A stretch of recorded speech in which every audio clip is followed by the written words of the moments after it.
नमस्कार दोस्तों, स्वागत है आपका हमारे यूट्यूब चैनल SL जी के हब में। दोस्तों, हम एक बार फिर से हाजिर हैं आपके साथ में।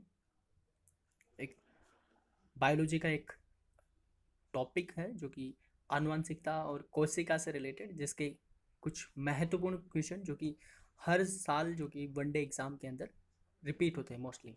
ठीक है, तो इन क्वेश्चनों के बारे में बात करेंगे। तो अगर आप हमारे चैनल पे नए हैं तो चैनल को सब्सक्राइब कीजिए, ताकि हमारे कोई भी जो अगर नया वीडियो आता है तो उसकी अपडेट है आपको मिल सबसे पहले मिले। तो बढ़ते हैं आगे और बात करते हैं पहले क्वेश्चन की। हमारा पहला क्वेश्चन है, एकल स्टैंडर्ड वाले DNA अणु कहाँ मिलते हैं? ऑप्शन है हमारे पास टोबैको मोज़ेक वायरस में, स्मॉल पॉक्स वायरस में, सरकोमा वायरस में, या 5174 बैक्टीरियो फेज में। तो इसका सही आंसर होगा जो कि 5174 बैक्टीरियो फेज के अंदर। एकल स्टैंडर्ड जो है DNA अणु जो है बैक्टीरियोफाइज 5174 तथा S13E कोलीफेज विषाणु में होते हैं। चलिए बढ़ते हैं अगले क्वेश्चन की ओर। हमारा अगला क्वेश्चन है, निम्न में से कौन सी जांच एक बच्चे के पिता का निर्धारण करती है? ऑप्शन है हमारे पास blood group, tissue culture, DNA fingerprint और थ्रू जेनेटिक कोड। तो अगर बात करें इसकी, तो DNA एवं फिंगरप्रिंट जांच एक बच्चे के पिता का पितृत्व निर्धारण करती है। तो इसका सही आंसर होगा ऑप्शन सी। बढ़ते हैं अगले क्वेश्चन की ओर। हमारा अगला क्वेश्चन है, जीन का आकार होता है। ऑप्शन है हमारे पास नियमित आकार, सर्पाकार में, अनियमित आकार के, या त्रिशंकु आकार के। तो जीन के आकार की अगर बात करें तो जीन प्रत्येक कोशिकाओं के गुणसूत्र में विद्यमान वंशागति की इकाइयां होते हैं। प्रत्येक कोशिका में हजारों जीन्स होते हैं और जीन DNA के बने होते हैं।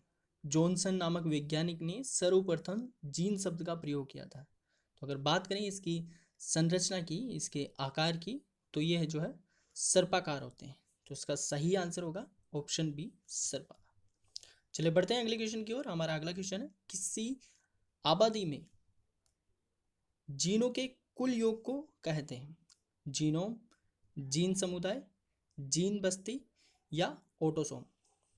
तो अगर बात करें जीन आबादी की, तो जीन आबादी में जीनों के कुल योग को जीन बस्ती या जीन पूल कहा जाता है। तो इसका सही आंसर होगा ऑप्शन सी, जीन बस्ती। चलिए बढ़ते हैं अगले क्वेश्चन की ओर। हमारा अगला क्वेश्चन है, जेनेटिक इंजीनियरिंग तकनीकी में निम्नलिखित में से में पहले किसे बनाया गया है? ऑप्शन है हमारे पास ट्रांसजेनिक बैक्टीरिया, ट्रांसजेनिक चूहे, ट्रांसजेनिक गाय, ट्रांसजेनिक बकरी। तो अगर बात करें जेनेटिक इंजीनियर तकनीक की, तो इसके अंदर सर्वप्रथम ट्रांसजेनिक बैक्टीरिया को 1973 के अंदर बनाया गया था, जबकि चूहे को इस विधि द्वारा 1974 के अंदर बनाया गया था। तो इसका सही आंसर होगा ऑप्शन ए, ट्रांसजेनिक बैक्टीरिया। चलिए बढ़ते हैं अगले क्वेश्चन की ओर। हमारा अगला क्वेश्चन है, एक कोशिका साइटोप्लाज्म झिल्ली से जुड़ी रहती है, वह है? ऑप्शन है हमारे पास टोनोप्लास्ट, प्लाज्मा झिल्ली, सेल प्लास्ट, या नाभिकीय की झिल्ली।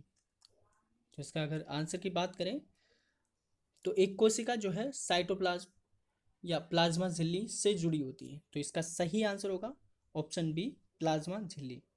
चलिए बढ़ते हैं अगले क्वेश्चन की ओर। अगला क्वेश्चन है हमारा, निम्नलिखित की कोशिका सूक्ष्मतम जीवित कोशिका है?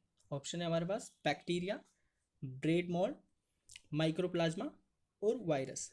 तो इसका सही आंसर होगा ऑप्शन सी, माइक्रोप्लाज्मा। माइक्रोप्लाज्मा सबसे छोटी जीवित कोशिका है। इसके पास कोशिका विकती नहीं होती है। इसे जोकर ऑफ प्लांट किंगडम भी कहा जाता है। और अगर सबसे बड़ी कोशिका की बात करें तो सबसे बड़ी कोशिका जो कि शुतुरमुर्ग का अंडा होता है। बढ़ते हैं अगले क्वेश्चन की ओर। हमारा अगला क्वेश्चन है, कोशिका के 4 अवयव में है, उस कोशिकाओं को पहचानिए जो पौधों की कोशिकाओं में पाया जाता है किंतु जंतु की कोशिकाओं में नहीं पाया जाता है। हमारे पास ऑप्शन है कोशिका द्रव्य, कोशिका कला, नाभिक, या लवक। अगर बात करें इसके आंसर की, तो इसका सही आंसर होगा लवक। दोस्तों, जंतु कोशिका तथा पादप कोशिका में महत्वपूर्ण अंतर यही है कि पादप कोशिका में कोशिका भित्ति पाई जाती है, किंतु जंतु कोशिका में कोशिका भित्ति नहीं पाई जाती है। दूसरा अंतर यह है कि हमारे पौधों की वनस्पति कोशिका में लवक पाया जाता है, परंतु जंतु कोशिका में नहीं पाया जाता है।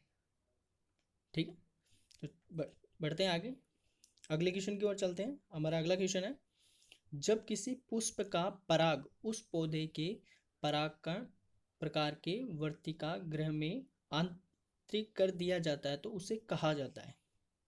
ऑप्शन है हमारे पास ऑटोगेमी, एलोगेमी, जेनोगेमी या सजात पुष्प में परागकण। तो अगर इसकी बात करें, जब किसी पुष्प का पराग उसे पौधे के परागकण प्रकार के वर्तिकाग्र मतलब स्टिग्मा में अंतरित कर दिया जाता है तो उसे ऑटोगेमी या स्वयुग्मन कहा जाता है। तो इसका सही आंसर होगा ऑप्शन ए ऑटोगेमी। बढ़ते हैं अगले क्वेश्चन की ओर। हमारा अगला क्वेश्चन है, पौधों में गैस का विनिमय किसके द्वारा होता है। ऑप्शन है हमारे पास स्टोमेटा, लेंटिकल्स, क्यूटिकल्स और सभी। तो अगर बात करें आंसर की, तो पौधों में गैसों का विनिमय जो है स्टोमेटा, लेंटिकल्स तथा क्यूटिकल तीनों प्रकार द्वारा होता है। स्टोमेटा पौधों की पत्तियों में पाया जाता है और यह अति सूक्ष्म छिद्र होते हैं, और लेंटिकल्स टहनी व शाखाओं की छाल में, जबकि क्यूटिकल्स अधिकांश पौधों की बाह्य त्वचा में उपस्थित होते हैं। तो इसका सही आंसर होगा जो कि ऑप्शन डी। चलिए बढ़ते हैं अगले क्वेश्चन की ओर। हमारा अगला क्वेश्चन है, क्लोनिंग पद निम्नलिखित में से संबंध होता है। ऑप्शन है पर्यावरण, जनन विज्ञान, अंतरिक्ष प्रौद्योगिकी या व्यापार। तो अगर क्लोनिंग की बात करें, क्लोनिंग जो कि डायरेक्टली रिलेटेड है जनन विज्ञान से, तो इसका सही आंसर होगा ऑप्शन बी जनन विज्ञान। बढ़ते हैं अगले क्वेश्चन की ओर। हमारा अगला क्वेश्चन है, बच्चों का लिंग मुख्य रूप से निर्भर करता है पिता पर, दादा पर, नाना पर या माता पर।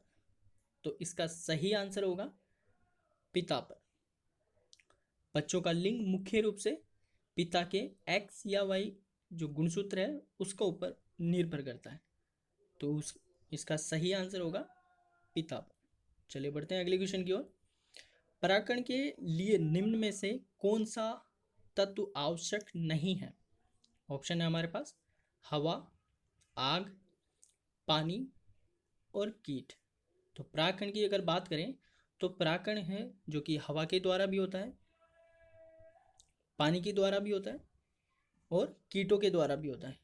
तो इसके अंदर अगर आग की बात करें तो ये एक आवश्यक नहीं है। ठीक है, तो इसका सही आंसर होगा ऑप्शन बी आग। चलिए बढ़ते हैं अगले क्वेश्चन की ओर। हमारा अगला क्वेश्चन है, आधुनिक आनुवंशिकता का सिद्धांत किसने दिया था। ऑप्शन है ग्रेगर मेंडल, डार्विन, लेमार्क या इनमें से कोई नहीं। तो अगर बात करें आनुवंशिकता की, तो आनुवंशिकता का सिद्धांत है जो कि ग्रेगर जॉन मेंडल ने दिया था, और इसलिए इन्हें जो है आनुवंशिकता का जनक भी कहा जाता है। तो इसका सही आंसर होगा option A Gregor John Mendel. बढ़ते हैं अगले क्वेश्चन की ओर। अगला क्वेश्चन है, कोशिकाओं में तत्कालीन ऊर्जा उत्पादन के लिए इनमें से क्या लिया जाता है। ऑप्शन है हमारे पास प्रोटीन, विटामिन सी, सुक्रोज या ग्लूकोज।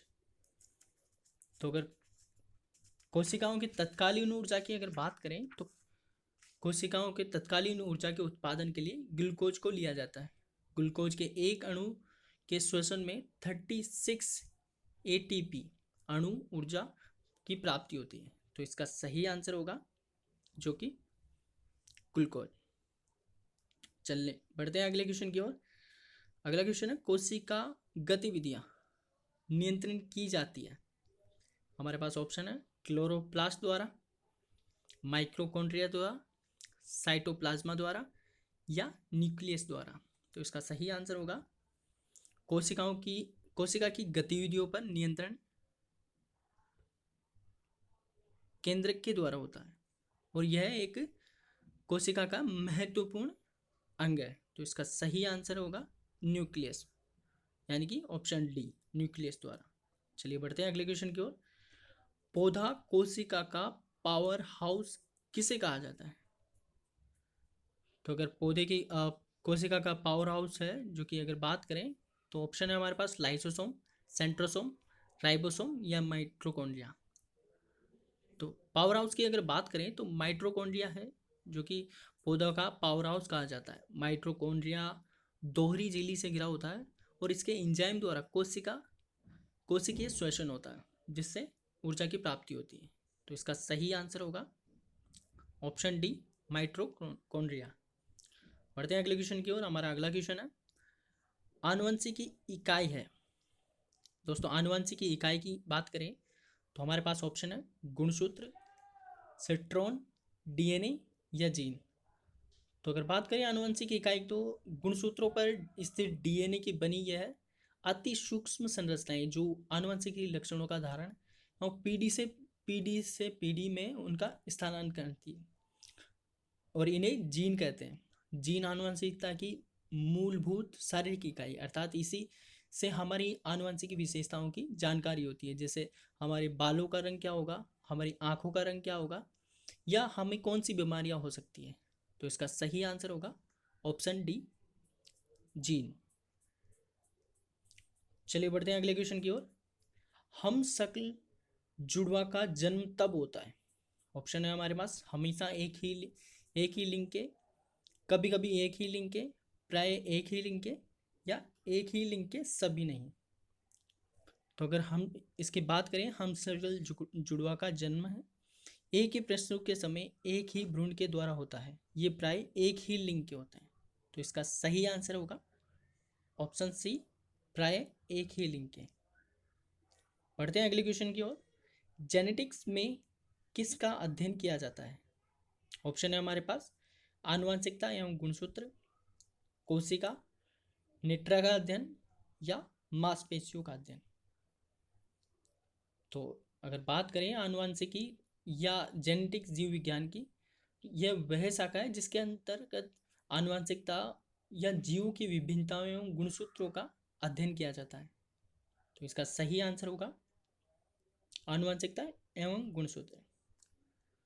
दोस्तों ये थे आज के टॉप 20 क्वेश्चन हैं जो कि बायोलॉजी के। उम्मीद करता हूँ आपको पसंद आए होंगे।